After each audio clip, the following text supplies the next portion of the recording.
మీరు తీర్పు తీర్చకుడి, అప్పుడు మిమ్మును కూర్చి తీర్పు తీర్చబడదు. మీరు తీర్చు తీర్పు చొప్పుననే మిమ్మును కూర్చి తీర్పు తీర్చబడును. మీరు కొలుచు కొలత చొప్పుననే మీకును కొలవబడును.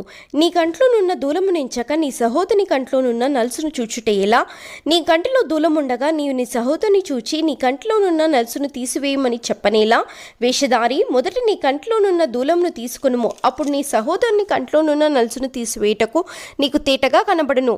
పరిశుద్ధమైనది కుక్కలకు పెట్టకుడి, మీ ముత్యములను పందుల ఎదుట వేయకుడి. వేసిన ఎడ్ల అవి ఒకవేళ వాటిని కాళ్ళతో త్రొక్కి మీ మీద పడి మేము చీల్చివేయును. అడుగుడి మీకు ఇయ్యబడును, వెతుకుడి మీకు దొరుకును, తట్టుడి మీకు తీయబడును. అడుగు ప్రతివాడును పొందును, వెతుకువానికి దొరుకును, తట్టువానికి తీయబడును. మీలో ఏ మనుషుడైనను తన కుమారుడు తన్ను రొట్టెను అడిగిన ఎడల వానికి రాతినిచ్చినా, చేపను అడిగిన ఎడల పామునిచ్చినా, మీరు చెడ్డవారయుండి మీ పిల్లలకు మంచి ఈవుల నీయ నెరిగి ఉండగా పరలోకమందున మీ తండ్రి తన్ను అడుగువారికి అంతకంటే ఎంతో నిశ్చయంగా మంచి ఈవులనిచ్చును. కావున మనుషుల మీకు ఏమి చేయవలని మీరు కోరుదురో అలాగనే మీరును వారికి చేయుడి. ఇది ధర్మశాస్త్రమును ప్రవక్తల ఉపదేశమునై ఉన్నది. ఇరుకు ద్వారమున ప్రవేశించుడి, నాశమునకు పోవు ద్వారము వెడల్పును, ఆ దారి విశాలమునై ఉన్నది, దాని ద్వారా ప్రవేశించువారు అనేకులు. జీవమునకు పోవు ద్వారము ఇరుకును, ఆ దారి సంకుచితమునై ఉన్నది, దానికి అనుగుణ వారు కొందరే. అబద్ధ ప్రవక్తలను గూర్చి జాగ్రత్త పడుడి. వారు గొర్రెల చర్మములు వేసుకుని మీ యొద్దకు వత్తురు, కానీ లోపల వారు క్రూరమైన తోడేళ్లు. వారి ఫలముల వలన మీరు వారిని తెలుసుకొందురు.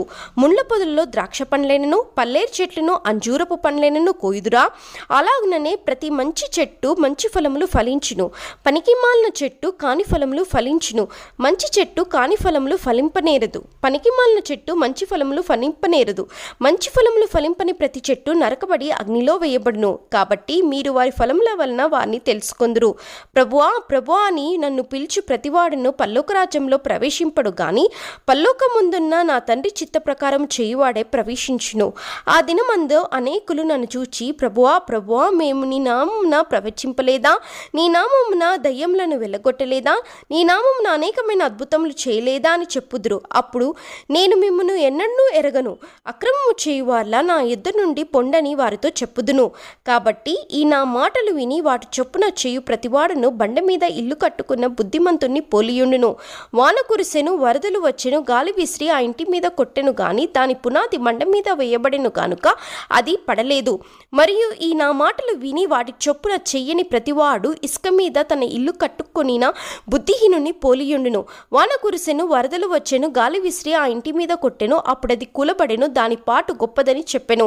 యేసు ఈ మాటలు చెప్పి ముగించినప్పుడు జనసమూహంలో ఆయన బోధకు ఆశ్చర్యపడుచుండిరి. ఏలయనగా ఆయన వారి శాస్త్రుల వలె కాక అధికారం గలవాని వలె వారికి